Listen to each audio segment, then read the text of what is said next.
हमारे साथ में मौजूद है नवाबगंज विधायक doctor M P Arya. Doctor साहब, जानना चाहूंगा किसानों का जो बकाया गन्ना भुगतान था उसमें क्या हुआ? देखिए, ओसवाल ओवरसीज लिमिटेड नवाबगंज का गन्ने का बकाया है। लगभग नवाबगंज क्षेत्र का है 56 लाख रुपए, वो 56 करोड़ रुपए। बाकी कुल मिलाकर के उन पर 70 करोड़ रुपए का करीब करीब बकाया है। ये भुगतान अभी नहीं हो पाया है, ये बात ठीक है। 2 साल का भुगतान नहीं दिया है फैक्ट्री ने, लेकिन अभी जो जानकारियां मिल रही हैं कि मिल बिक गया है और शायद 15-20 दिन के अंदर इसका भुगतान हो जाएगा। बिक गया है, नीलामी हो चुकी है? नीलामी नहीं हुई है, नीलामी में मिल लगी हुई थी, लेकिन इसी बीच में मिल वाले लोग सौदा कर रहे हैं और मिल बिकने की बात चल रही है। अभी पक्का मेरे पास में इसलिए नहीं है सूचना कि जो लोग खरीद रहे हैं मेरी उनसे भी बात हुई है, पैसे का ट्रांजैक्शन अभी नहीं हुआ है। ट्रांजैक्शन जब हो जाएगा तब हम इसको पक्का मानेंगे।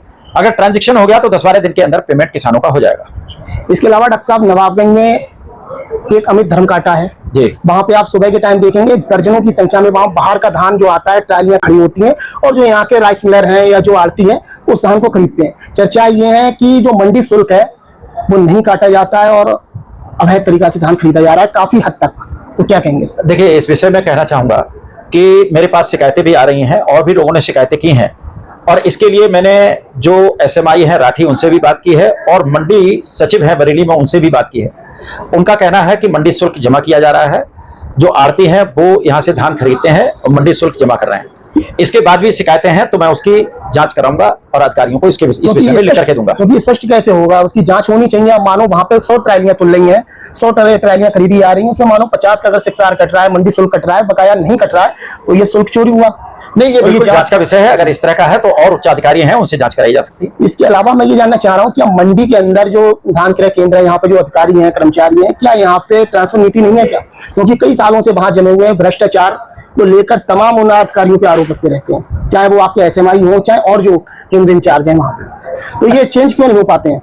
नहीं, चेंज होते भी हैं, ऐसा नहीं है कि चेंज नहीं होते, चेंज भी होते हैं। और मैं समझता हूँ कि शायद कांटे आटे का ठेका तो हर बार में बदलता भी है। और अगर ऐसी कोई शिकायत है तो लोग मुझे बताएं।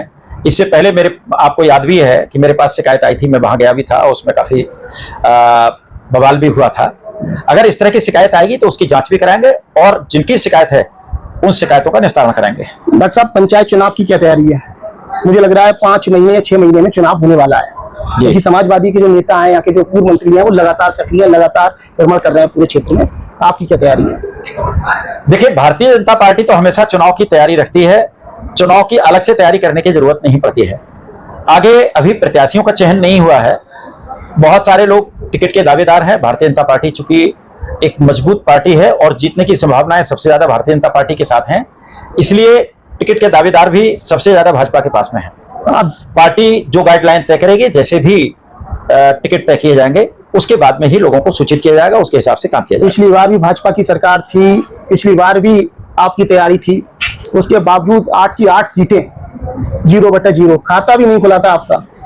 देखिए, पिछली बार इसलिए चर्चा नहीं करूंगा, मैं उस समय सिनेरियो में नहीं था, पहली बात। दूसरी बात यह है कि टिप्पणी इसलिए नहीं करना चाहता हूं कि कुछ टिकट उस समय हरधर्मता से दिए गए थे।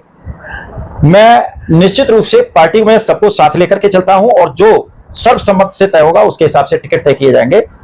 और निश्चित रूप से जब सर्वसम्मत से सब तय किए जाते हैं तो जीते भी हैं, और इस बार में आपको परिणाम अलग दिखाई देंगे। इस बार खाता खुलेगा आपका? खाता नहीं, आपको परिणाम अलग दिखाई देंगे। हम कोशिश करेंगे कि 8 में से 8 जीतें, एक भी नहीं छोड़ेंगे। कोशिश करेंगे और भगवान ने चाहा तो जीतेंगे भी। वार्ड नंबर 2 से रमेश जी का नाम आ रहा है, क्या कहेंगे? अभी मैंने आपसे कहा कि पार्टी ने कोई टिकट किसी का तय नहीं किया है, गाइडलाइन जो भी आएगी उसके हिसाब से तय किए जाएंगे, तभी बात होगी। क्योंकि रमेश जी ने जब से अपना फ्लैक्स सोशल मीडिया पे डाला है तब से तरह तरह की चर्चाएं चलने लगी हैं कि वार्ड नंबर 2 से अगर वो जिला पंचायत सदस्य बनते हैं तो नवाबगंज में जिला पंचायत अध्यक्ष दोबारा आ सकती है। मैं इस विषय में अभी कोई टिप्पणी नहीं करना चाहूंगा जब तक पार्टी कुछ तय नहीं करती है। मैं पार्टी का एक छोटा सिपाही हूं और जो पार्टी की गाइडलाइन होती है उसके हिसाब से उसका पालन करता हूं। वर्तमान में क्या कार्य चल रहे हैं आपके विकास कार्यों को लेकर? देखिए, विकास कार्य तो लगातार बहुत तेजी के साथ में भारतीय जनता पार्टी की सरकार में चलते हैं, इस समय भी चल रहे हैं। मैं आपको कहेंगे तो सूची दे दूंगा, लेकिन अगर मैं सड़कों की बात करूं तो रिछोला से बीजामऊ की सड़क अभी शिलान्यास हुआ है थोड़े दिन पहले, 2 बन रही है। नवाबगंज से मटकापुर तक चौड़ीकरण का काम लगातार चल रहा है। इसके अलावा अभी अभी थोड़े दिन पहले मियापुर से लेकर के गंगापुर तक का एक 7 मीटर चौड़ी सड़क का निर्माण हुआ है।